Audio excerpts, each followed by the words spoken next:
Good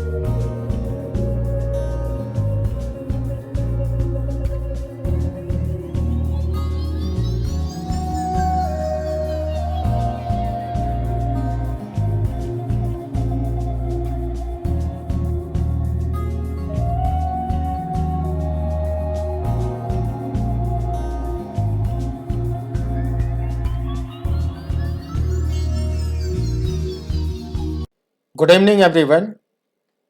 बच्चों, last episode में मैं आपको न्यूमेरिकल करा रहा था। आज फिर से मैं आपको न्यूमेरिकल्स कराने जा रहा हूँ और मेरे पास न्यूमेरिकल्स के बहुत अच्छे कलेक्शंस हैं। आप उसे एंजॉय करोगे। तो मैं अपील करता हूँ कि आप कंसंट्रेट रहना, फोकस रहना, सीरियस रहना और आपको जरूर समझ में आएगा। देखिए, आज फिर मैं अच्छे अच्छे न्यूमेरिकल्स कराने जा रहा हूँ। टॉपिक है current electricity.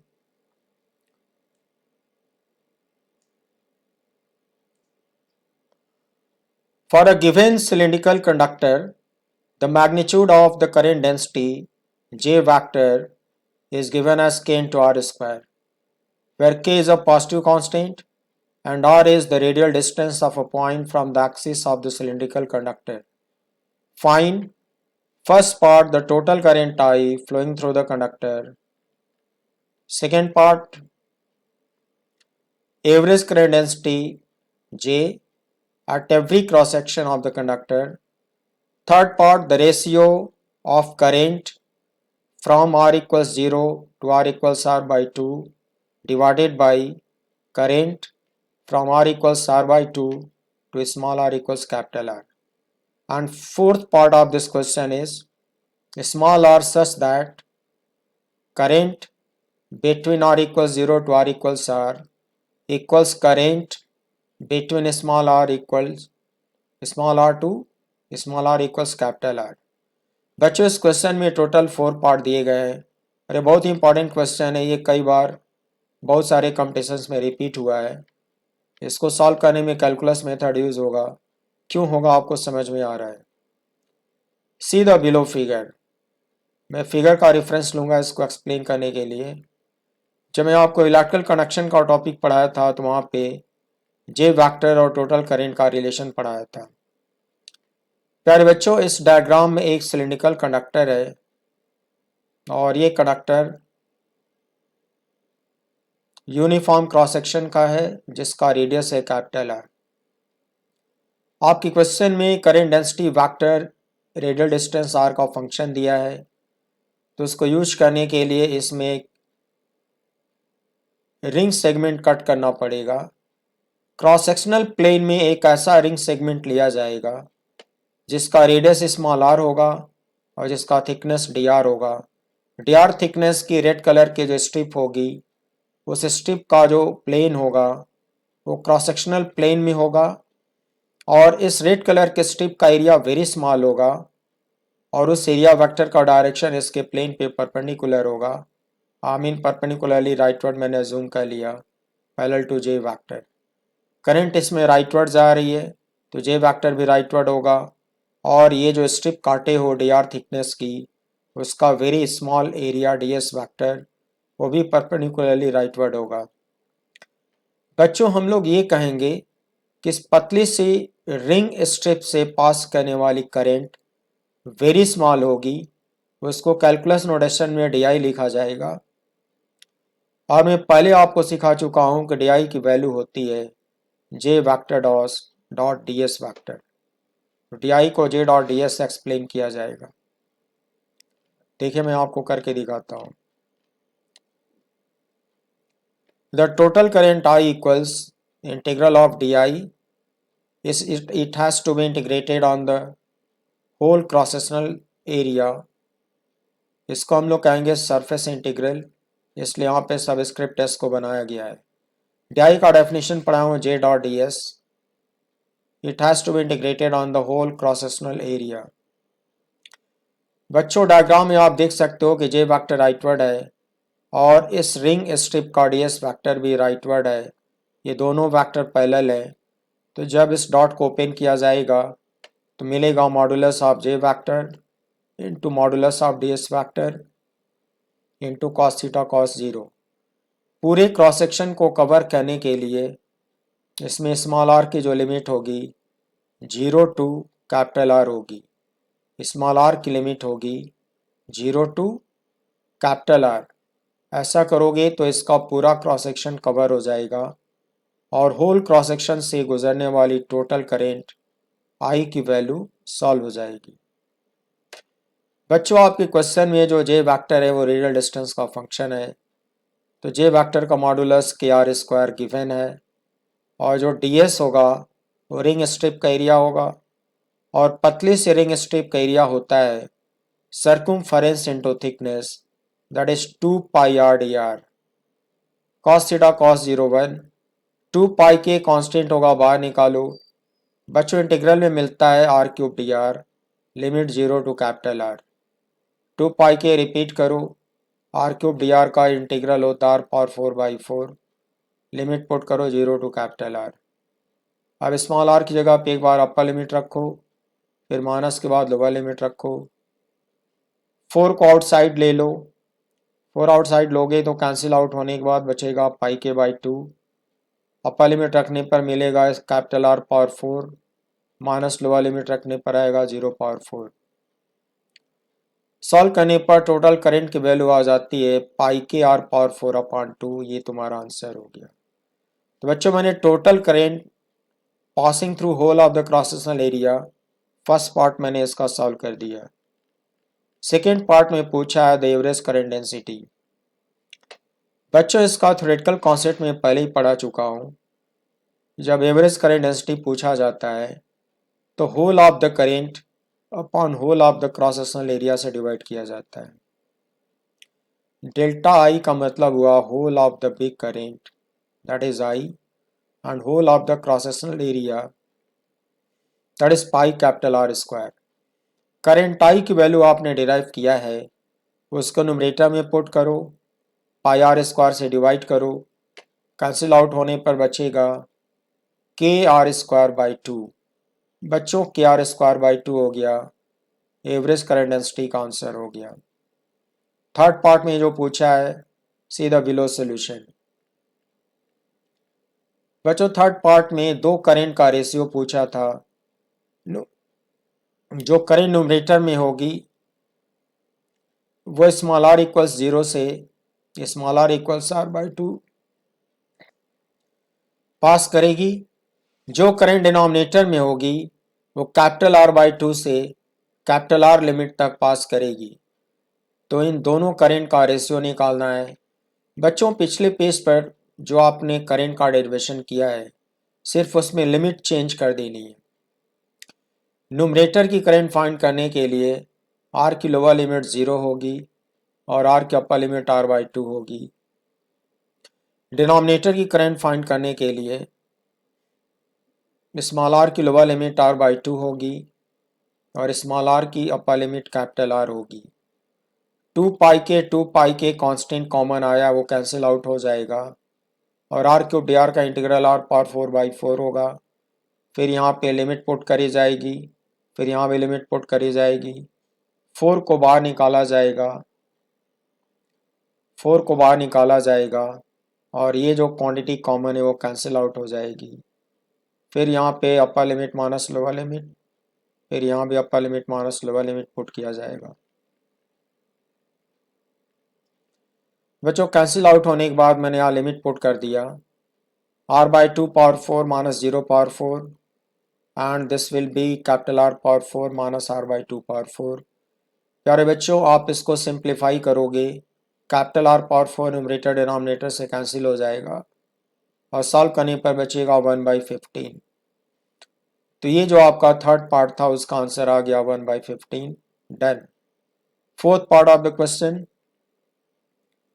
Given that current I between 0 to small r equals current I between small r to capital are.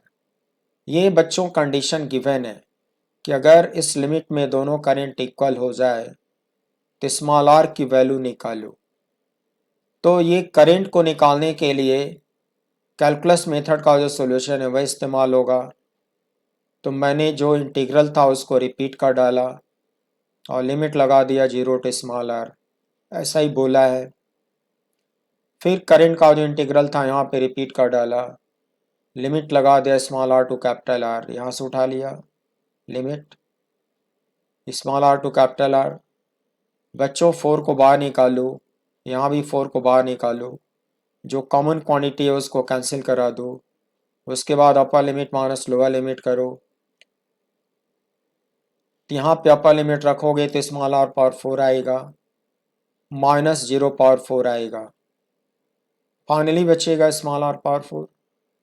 फिर यहाँ पे लिमिट रखोगे तो आएगा capital R power 4 minus small r power 4, उसको रिपीट कर डालो, इसको लेफ्ट साइड में ट्रांसफ़र करो बच्चों, ये हो जाएगा 2 small r power 4 equal to capital R power 4। फिर आर पावर 4 की वैल्यू निकालो, 2 से डिवाइड करो, 2 से डिवाइड किया, फिर 1/4 पावर एच करो, न्यूमरेटर में आएगा कैपिटल आर, डिनोमिनेटर में आएगा 2 पावर 1/4। इस प्रकार से बच्चों रेडियस की वैल्यू सॉल्व हो जाती है।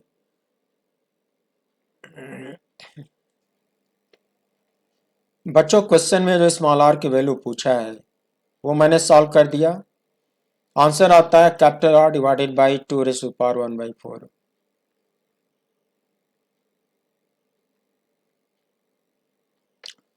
अब नेक्स्ट क्वेश्चन देखो,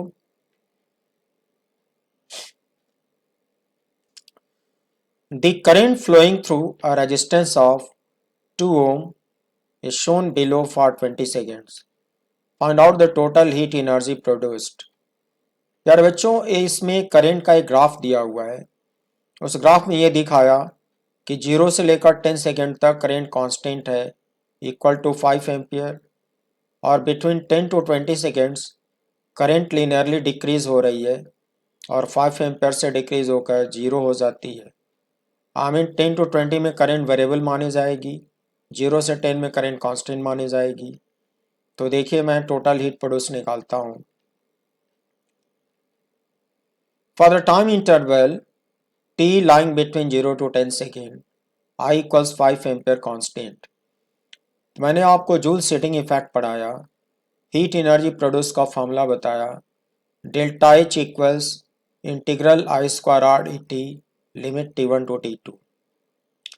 बच्चों 0 से 10 सेकेंड में एक अलग से डोमेन बना लो, इस डोमेन में करंट का फंक्शन कांस्टेंट है, तो कांस्टेंट है तो टाइम की लिमिट 0 से 10 लगा दो, आई की जगह पे 5 लिख दो, कैपिटल आर भी कांस्टेंट है 2 ओम लिख डालो, डी टी को डी टी रहने दो, 5 स्क्वायर इंटू 2 50 होगा, उसको आउटसाइड कर लो, डी टी का इंटीग्रल टी होगा, फिर लोअर लिमिट अपर लिमिट लिख डालो, upper limit minus lower limit solve करो, तो आता है 15 to 10 minus 0 that is 500 joule. मैंने सब कुछ एस 7 में पुट किया है, तो हीट प्रोड्यूस का आंसर एस 7 में ही आएगा, दैट कम्स आउट 500 जूल। बच्चों ये तो जो हीट एनर्जी है ये सिर्फ 0 to 10 सेकेंड है, अभी 10 to 20 में निकालना बाकी है। 10 to 20 में करंट वेरिएबल मानी जाएगी, तो इस स्ट्रेट लाइन का फंक्शन क्रिएट करना पड़ेगा।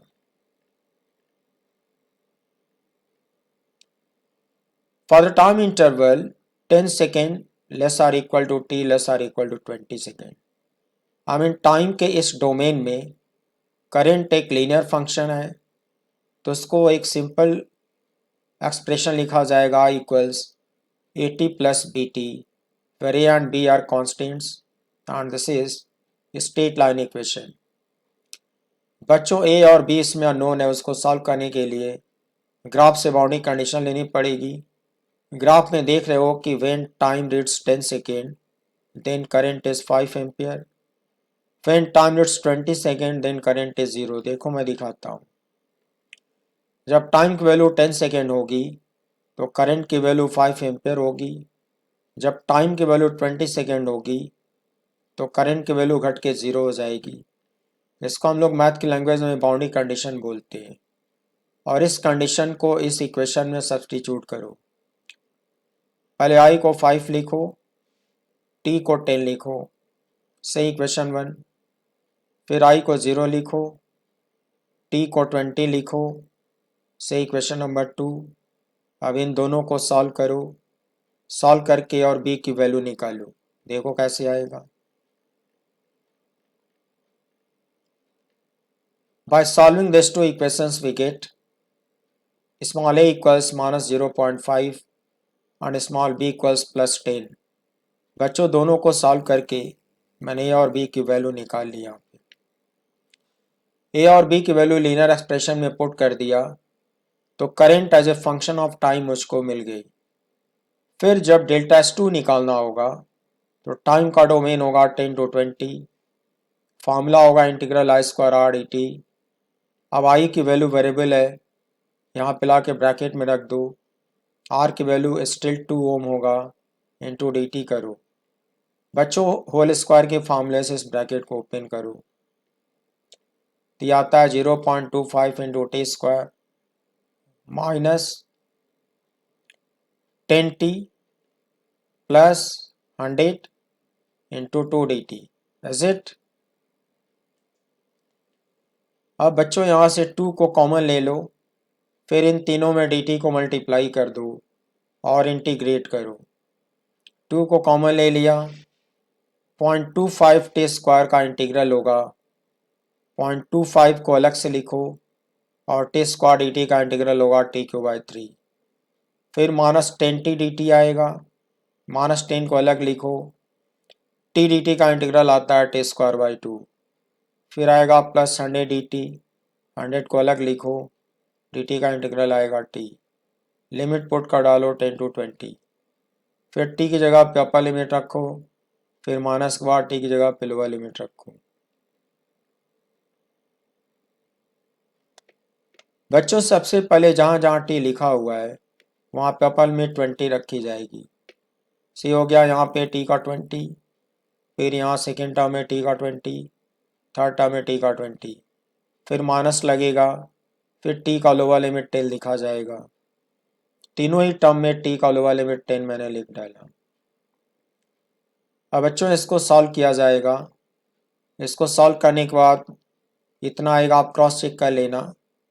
फिर इसको मैंने सॉल्व किया है तो इस तरह से आएगा, आप क्रॉस चेक कर लेना। फिर इसको सॉल्व करके 2 से मल्टीप्लाई करने पर 166.66 जूल एनर्जी आती है। So total heat energy produce in first 20 second becomes equal to what? Delta H1 plus delta H2. So delta H1 was 500 and delta H2 is 166.66। सम करने पर आता है 666.66 जूल। बच्चों ये आपके क्वेश्चन का फाइनल आंसर हो गया। तो आपने देखा कि मैंने इस क्वेश्चन को जूल सेटिंग इफेक्ट के कॉन्सेप्ट से सॉल्व किया और ग्राफ में करंट के दो पार्ट थे। एक पार्ट में करंट कांस्टेंट थी तो आसानी से लग गया, दूसरे पार्ट में करंट वेरिएबल थी तो करंट का फंक्शन हमें को क्रिएट करना पड़ा, फिर इंटीग्रल मेथड्स उसको सॉल्व करना पड़ा। तो जैसा क्वेश्चन वैसा टेक्निक यूज करोगे बच्चों और आप आंसर तक जरूर पहुंच जाओगे। नेक्स्ट क्वेश्चन देखो। You are given 8 identical bulbs whose power rating is 100 watt and voltage rating is 200 volts. Available supply voltage at home is 400 volt. Decide safe combination to produce maximum output power. Second part, if all the bulbs are connected in series combination, find the output power. बच्चों इस question में दो part हैं। अब मैं आपको बताना चाहता हूं कि फर्स्ट पार्ट को आप कैसे सॉल्व करोगे। फर्स्ट पार्ट में बोला है कि अवेलेबल सप्लाई वोल्टेज 400 वोल्ट है और decide safe combination to produce maximum output power. तो मैक्सिमम आउटपुट पावर लेने के लिए आप कैसे कनेक्ट करोगे मैं डायग्राम से समझाता हूं। प्यारे बच्चों आपके क्वेश्चन में आइडेंटिकल 8 बल्ब दिया है, तो ईच रो में 2 बल्ब आप सीरीज में लगा दो और टोटल 4 रोज बना दो और टोटल 4 रोज को पैरेलल में लगा दो और उसको बिटवीन ए एंड बी इस पूरे सिस्टम को कनेक्ट कर दो। आपके घर में सप्लाई वोल्टेज 400 वोल्ट का लगा है। थोड़ी देर के लिए उसको एक बैटरी मान लो कि ये 400 वोल्ट की एक बैटरी है तो उस बैटरी को इस कॉम्बिनेशन के और बी के बीच में लगा दूँ। प्यारे बच्चों, आपको पता है कि बल्ब आइडेंटिकल हैं तो इनका फिलामेंट रेजिस्टेंस सेम होगा। तो जब फिलामेंट का रेजिस्टेंस सेम होगा तो आपको अच्छे से पता है कि सीरीज में करंट सेम बहेगी। तो जितना पोटेंशियल ड्रॉप फर्स्ट बल्ब में होगा उतना ही पोटेंशियल ड्रॉप सेकेंड बल्ब में होगा।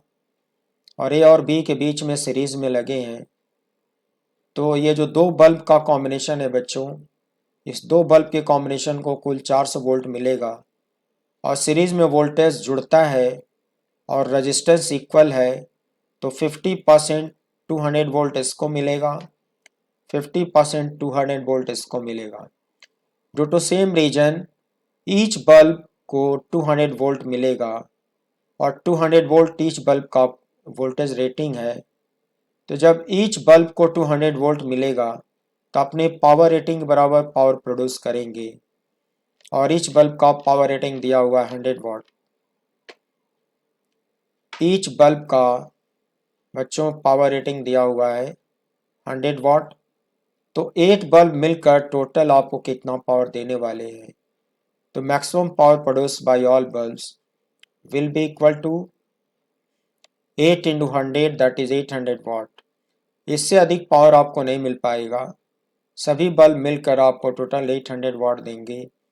हर एक बल्ब को 200 वोल्ट मिलेगा, तो हर एक बल्ब रेटिंग के बराबर पावर प्रोड्यूस करेंगे। हर एक बल्ब 100 वाट का पावर देगा और 8 बल्ब मिल के टोटल 800 वाट आपको पावर देंगे। तो ये फर्स्ट पार्ट का क्वेश्चन हो गया। अब मैं सेकेंड पार्ट पे आता हूँ। सेकेंड पार्ट में बोला है कि all bulbs are connected in series, is it? जब ऑल बल्ब्स को सीरीज में कनेक्ट करोगे तो क्या होगा, उसको भी मैं डायग्राम से समझाता हूँ। प्यारे बच्चों, इस डायग्राम में 8 बल्ब को सीरीज में मैंने लगा दिया और इस कॉम्बिनेशन को सप्लाई वोल्टेज जो घर में अवेलेबल है 400 वोल्ट से जोड़ दिया। आपको पता है कि सभी आइडेंटिकल है तो सभी का रेजिस्टेंस इक्वल होगा। जब सभी का रेजिस्टेंस इक्वल होगा और सीरीज में जो वोल्टेज है वोल्टेज ड्रॉप ऐड हो जाता है। सभी बल्ब से सेम करंट फ्लो करेगी क्योंकि ये सीरीज में लगे हुए हैं। सेम करंट फ्लो करेगी, सेम रेजिस्टेंस है, तो हर एक बल्ब का वोल्टेज ड्रॉप सेम होगा। बच्चों, इन 8 बल्ब का मिलाकर टोटल वोल्टेज 8 का मिलाकर 400 वोल्ट होगा। तो 400 को 8 से डिवाइड करोगे तो एक बल्ब का वोल्टेज जो आएगा या पोटेंशियल ड्रॉप भी बोलते हैं वो 50 वोल्ट आएगा। सीरीज में हर एक बल्ब को 50 वोल्ट अवेलेबल होगा। इसको भी 50, सेकेंड बल्ब को भी 50, third, fourth, fifth, six, seventh, eight सभी बल्ब को 50 वोल्ट मिलेगा।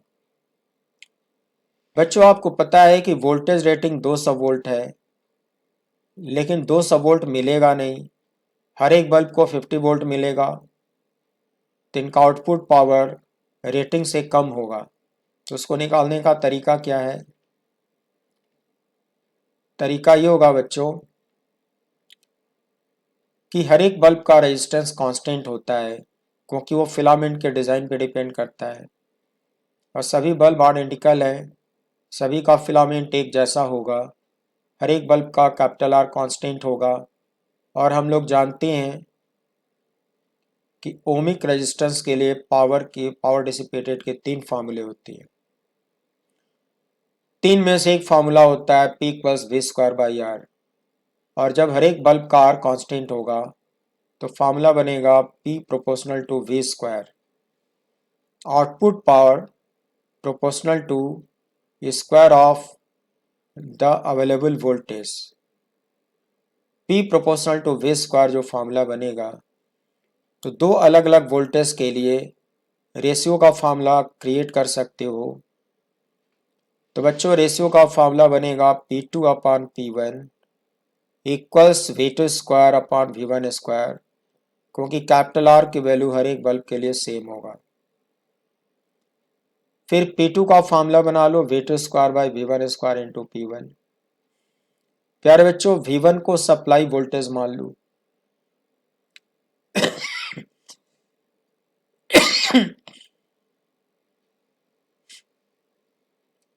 V1 को वोल्टेज रेटिंग मान लो। वोल्टेज रेटिंग हर एक बल्ब का 200 वोल्ट था, तो 200 वोल्ट पे देने पर पावर रेटिंग बराबर पावर पैदा करेगा। तो पावर रेटिंग 100 वाट था, तो V1 की जगह पे 200 लिख डालो, P1 की जगह पे 100 वाट लिख डालो। लेकिन मेरे इस वाले कॉम्बिनेशन में हर एक बल्ब को 50 वोल्ट मिलेगा, तो V2 की जगह पे 50 लिख डालो और हर एक बल्ब जो पावर देगा उसको P2 लिख डालो और P2 की वैल्यू इस फार्मूले से सॉल्व कर लो। सॉल्व करने पर आता है 25/4 वाट। तो हर एक बल्ब, बच्चों इस क्वेश्चन में हर एक बल्ब जो आउटपुट पावर पैदा करेंगे, आउटपुट पावर प्रोड्यूस करेंगे और 25/4 वाट करेंगे। इसलिए आठों बल्ब मिलकर टोटल आउटपुट पावर कितना देंगे उसको 8 से मल्टीप्लाई करना होगा, तो आता है 8 इंटू 25/4 दैट इज 50 वाट। बच्चों इस क्वेश्चन में आठों बल्ब मिलकर टोटल 50 वाट पावर प्रोड्यूस करेंगे। रीजन क्या है कि हर एक बल्ब को रेटिंग से कम वोल्टेज मिलेगा, तो हर एक बल्ब रेटिंग से कम पावर पैदा करेगा। रेटिंग था 200 वोल्ट, मिला है 50 वोल्ट। रेटिंग पावर था 100 वाट। इस फार्मूले से रेटिंग जो आउटपुट पावर एक बल्ब देगा, इस फार्मूले से वो 25/4 देगा और आठों बल्ब मिलकर 8 गुना पावर देंगे, that is 50 watt power produce करेंगे। तो ये आपका आंसर हो गया आपके क्वेश्चन का। तो जैसा क्वेश्चन वैसे टेक्निक इस्तेमाल होती है। मैं आपको एक क्वेश्चन और बताने की कोशिश कर रहा हूँ, देखिए। Two bulbs with different ratings are shown in the below figure. बच्चों मेरे क्वेश्चन में दो बल्ब है मगर इनका रेटिंग अलग अलग है। फर्स्ट बल्ब का power rating 50 watt, voltage rating 100 volt. तो आर की value V square upon P फार्मूले से कैलकुलेट होगा। आर की value V square upon P फार्मूले से कैलकुलेट करोगे तो 200 ओम आएगा। उसी तरह से सेकेंड बल्ब का पावर रेटिंग है 100 वाट, वोल्टेज रेटिंग है 200 वोल्ट। तो इसके फिलामेंट का resistance V2 square upon P2 फार्मूले से आएगा, R2 बराबर 400 ओम। फार्मूले से मैंने R1 R2 कैलकुलेट कर लिया, क्योंकि किसी भी बल्ब के लिए यही एक क्वांटिटी है जो कांस्टेंट मानी जाती है। बाकी तो वोल्टेज चेंज करोगे तो आउटपुट पावर चेंज हो जाएगा, लेकिन रेजिस्टेंस चेंज नहीं होता है। रेजिस्टेंस फिलामेंट के डिज़ाइन पे डिपेंड करता है, इसको वोल्टेज से कोई लेना देना नहीं होता। फिलामेंट की डिज़ाइन फिक्स है तो उसका रेजिस्टेंस भी फिक्स होगा। अब इन दोनों बल्ब से क्वेश्चन कैसे बनाया गया बच्चों, क्वेश्चन दिखा रहा हूँ। Available supply voltage is 200 volt. If both are connected in series, then find out the total output power. Also find voltage drop across each bulb, V1 dash and V2 dash. Second part of the question, if both are connected in parallel, then find out the output power. Third part of the question, if the available supply voltage is only 100 volt, then what will be the total output power in the parallel combination? बच्चों मैं एक एक करके आपको समझा रहा हूँ। Supply voltage घर में 200 वोल्ट अवेलेबल है। कहता है कि both are connected in series, then find out total output power. 200 volt की सप्लाई लाइन से दोनों बल्ब को सीरीज में लगाना है। देखो, सबसे पहले हम लोग रेजिस्टेंस कैलकुलेट करेंगे। First we will find out their resistances from their rating. So R1 equals V1 square upon P1, that is 100 square upon 50, comes out 200 ohm, and R2 equals V2 square by P2, that is 200 square by 100, comes out 400 ohm। बच्चों मैंने R1 R2 तो निकाल लिया। फिर question के मुताबिक first part में दोनों को सीरीज में लगाया है। बच्चों सीरीज में क्या होता है कि दोनों को जो अलग अलग वोल्टेज मिलता है वो एडअप हो जाता है और वो एडअप होके जो बैटरी का ईएमएफ है उसके बराबर होता है। और सीरीज में लगाओगे तो इस लूप में सेम करंट फ्लो करेगी। माना कि फर्स्ट बल्ब को वोल्टेज मिला V1 डैश, सेकेंड बल्ब को वोल्टेज मिला V2 डैश। ओम्स लॉ कहता है कि V1 डैश की वैल्यू होगा I into R1, V2 dash की वैल्यू होगी I into R2। Got it? जिसका 200 ओम है, इसका 400 ओम है। अब V1 डैश V2 डैश दोनों एडअप होकर टोटल आएंगे 200 वोल्ट। तो मैं इसके एनालिसिस करने जा रहा हूं। देखो, see the above left figure for the reference, and if both are connected in series, same current I will flow. Using the Kirchhoff second law in the closed loop we can find। बच्चों, इस loop में Kirchhoff second law आप apply करो तो current I की value solve कर सकते हो। कैसे करोगे? EMF in the circuit that is 200 divided by total resistance of the circuit that is R1 plus R2। तो बच्चों, मैंने फार्मूला बना लिया सेकेंड लॉ से, EMF upon R1 plus R2।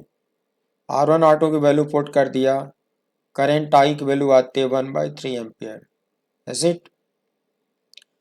जब करंट आई सॉल्व हो जाती है तो पावर के लिए तीन में से एक फार्मूला इस्तेमाल कर लो। Total output power in series combination that should be P1 plus P2। बच्चों, दोनों बल्ब का पावर अलग अलग निकाल के सम कर दो, उससे आपको टोटल आउटपुट पावर मिलेगा।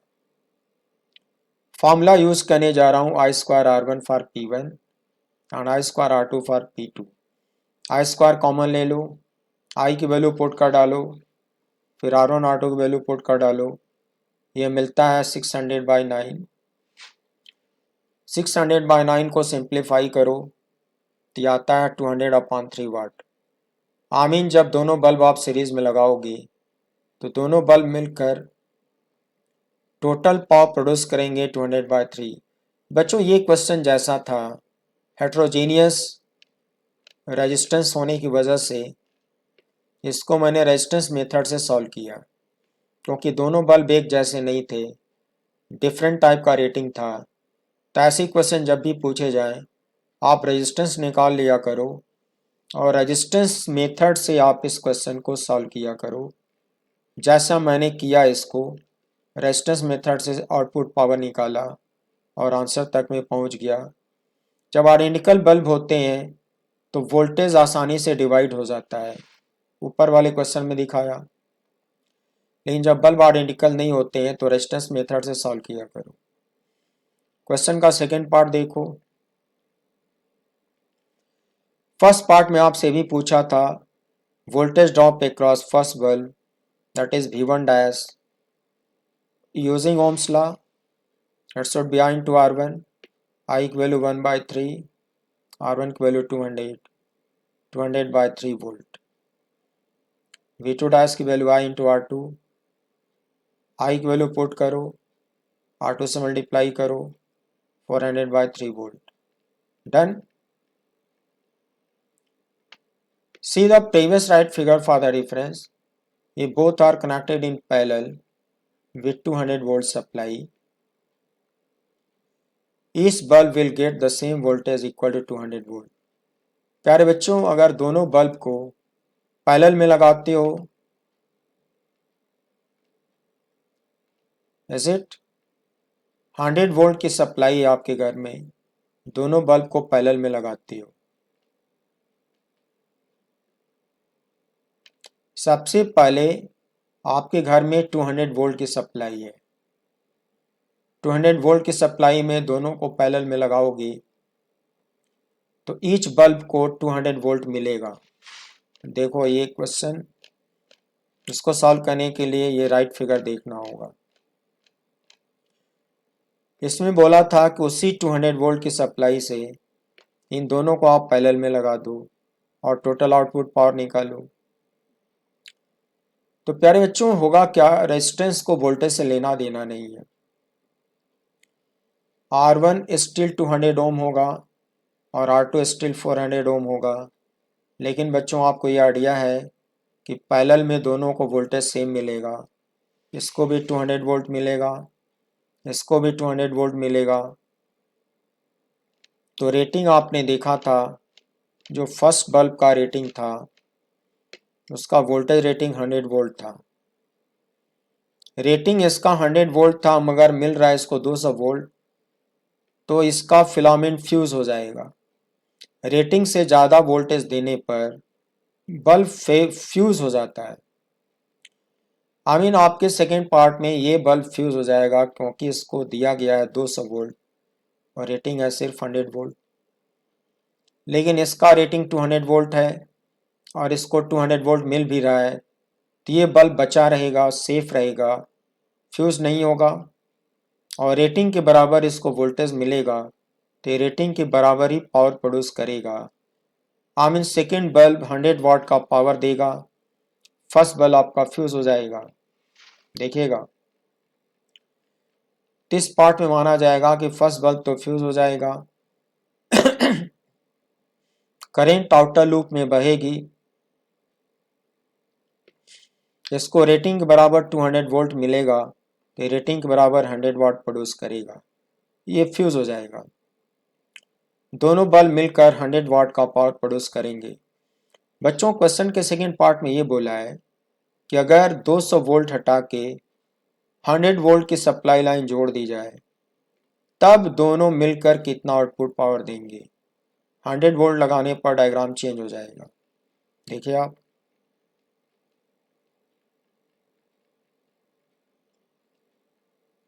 इस डायग्राम को देखिए, 100 वोल्ट पैरेलल में जोड़े हो तो इसको भी 100 वोल्ट मिलेगा, इसको भी 100 वोल्ट मिलेगा। फर्स्ट बल्ब को रेटिंग के बराबर वोल्टेज मिलेगा तो फ्यूज नहीं होगा। सेकेंड बल्ब को रेटिंग का हाफ मिलेगा, रेटिंग 200 वोल्ट है, मिलेगा इसको 100 वोल्ट, तो भी फ्यूज नहीं होगा। और इसको रेटिंग के बराबर मिलेगा तो भी फ्यूज नहीं होगा। इस बार दोनों में से कोई फ्यूज नहीं होगा। लेकिन पैरेलल कॉम्बिनेशन की प्रॉपर्टी होती है कि 100 वोल्ट की लाइन से कनेक्ट करे हो तो 100 वोल्ट इसको भी मिलेगा और 100 वोल्ट इसको भी मिलेगा। एज इट, दोनों मिलके कितना आउटपुट पावर देंगे वो मैं निकाल रहा हूँ। बच्चों, इस क्वेश्चन को मैं फिर से रेजिस्टेंस मेथड से करूँगा। दोनों बल्ब का अलग अलग पावर प्रोड्यूस होगा, P1 प्लस P2, उसको सम करने से आता है टोटल पावर। तो मैं रेजिस्टेंस के कॉन्सेप्ट यूज करने जा रहा हूँ। P1 हो जाएगा V square by R1, P2 हो जाएगा V square by R2। As it, V की वैल्यू 100 रख दिया, R1 को 200 रख दिया, यहाँ पे V को 100 लिखा, R2 को 400 लिखा, इसको सॉल्व किया 50 आएगा और इसको सॉल्व किया 25 आएगा। दोनों एडअप होके 75 वाट आता है। इस क्वेश्चन में जो टोटल आउटपुट पावर आएगा वो 75 वाट आएगा। तो आपने देखा कि मैंने क्वेश्चन को सॉल्व करने के लिए रेजिस्टेंस मेथड यूज़ किया। मैं आपको सजेस्ट करना चाहता हूँ कि जब भी हेट्रोजीनियस रेटिंग हुआ करे, आप भी क्वेश्चन को रेजिस्टेंस मेथड से सॉल्व करोगे तो आसानी से लग जाएगा। तो दोनों बल्ब मिलके टोटल 75 वाट प्रोड्यूस करेंगे। अब नेक्स्ट क्वेश्चन देखिए।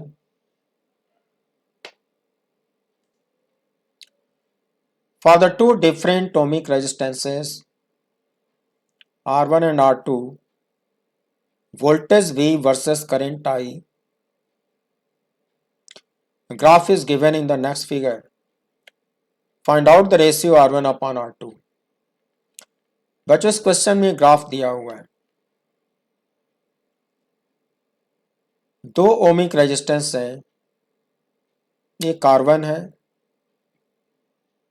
और एक R2 है। दोनों के लिए वोल्टेज और करंट के बीच का ग्राफ दिया है। इन दोनों ग्राफ का जो ग्रेडियंट है वो डिफरेंट है। फर्स्ट रेजिस्टेंस का जो ग्रेडियंट है, आई मीन जो स्लोप है वो 30 डिग्री बना रहा है। सेकेंड रेजिस्टेंस का जो ग्राफ है वो 60 डिग्री बना रहा है। और मेरा क्वेश्चन है सिंपली रेशियो R1/R2। तो मैं रेजिस्टेंस को कैसे निकालूंगा सिखा रहा हूँ बच्चों। According to Ohm's law V equals RI formula आपको सिखाया हूँ, और R एक कांस्टेंट क्वांटिटी होता है फॉर द गिवन रेजिस्टेंस। तो V और I के बीच का graph straight line passing through origin आना चाहिए। क्वांटिटी ज्योमेट्री में पढ़ते हो Y इक्वल्स mx, Y और x के बीच में graph straight line passing through origin. m को ग्रेडियंट बोलेंगे, ग्रेडियंट या स्लोप बोलेंगे। कंपेयर करने पर m की वैल्यू r होगी, y की जगह पे v होगा, x की जगह पे i होगा, और ग्रेडियंट m की जगह पे r होगा। तो स्ट्रेट लाइन का जो ग्रेडियंट होता है बच्चों, small m that is capital R, उसी को tan थीटा बोलते हैं क्वाड्रेंट ज्योमेट्री में। tan थीटा उसी को बोलते हैं, और इस फार्मूले से r की वैल्यू v/i हो जाएगा। V और I का रेशियो आपको रेजिस्टेंस देगा ओम्स लॉ से, और ये रेजिस्टेंस ही ग्रेडियंट होगा क्वाड्रेंट ज्योमेट्री में। और स्ट्रेट लाइन का जो ग्रेडियंट होता है वो tan थीटा होता है। आई मीन किसी भी ग्राफ में r को निकालने के लिए उसका tan थीटा ले लो। रेशियो R1/R2 फाइंड करो, तो R1 की जगह पर tan थीटा 1 ले लो, R2 की जगह पर tan थीटा 2 ले लो। थीटा 1 ग्राफ देखो 30 डिग्री है, थीटा 2 ग्राफ देखो 60 डिग्री है। tan 31/√3, tan 60√3 सॉल्व करोगे आएगा 1/3। ग्राफ देखकर मैंने R1 R2 का रेशियो निकाला और वो मिल गया 1/3। ये आपका आंसर हो गया। सो प्यारे बच्चों, आज टाइम ज़्यादा हो रहा है, इसलिए इस एपिसोड को मैं यहीं पे कंप्लीट करता हूँ, और नेक्स्ट एपिसोड में भी न्यूमेरिकल्स कंटिन्यू रहेंगे। अभी मेरे पास आपको कराने के लिए बहुत अच्छे अच्छे क्वेश्चन हैं, और ये सारे क्वेश्चन कभी न कभी किसी न किसी कंपटीशन में पूछा हुआ है। कुछ क्वेश्चन मैं नेक्स्ट एपिसोड में आपको बैटरी कॉम्बिनेशन पे कराऊंगा, कुछ क्वेश्चन सीरीज कॉम्बिनेशन पे होंगे, कुछ पैरेलल कॉम्बिनेशन पे होंगे, और कुछ मिक्स्ड कॉम्बिनेशन पे होंगे। बैटरी के क्वेश्चन भी कॉम्पिटिशन्स में बहुत पॉपुलर होते हैं। तो ऐसे ही क्वेश्चन मैं आपको नेक्स्ट एपिसोड में कराने जा रहा हूँ, और उम्मीद करता हूँ कि नेक्स्ट एपिसोड में भी आप सीरियस रहोगे, फोकस रहोगे, कंसंट्रेट रहोगे, और मुझसे फ़ायदा उठाने की कोशिश करोगे। अभी मेरे पास क्वेश्चंस के बहुत अच्छे अच्छे कलेक्शन हैं, और मैं आपको क्वेश्चन कराते जाऊंगा, और आपको कॉन्फिडेंस गेन होता जाएगा।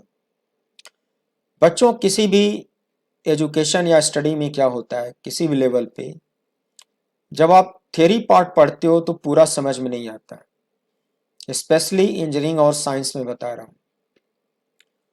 लेकिन उस थ्योरी को जब आप न्यूमेरिकल्स में अप्लाई करते हो तो थ्योरी बहुत अच्छे से समझ में आनी शुरू हो जाती है।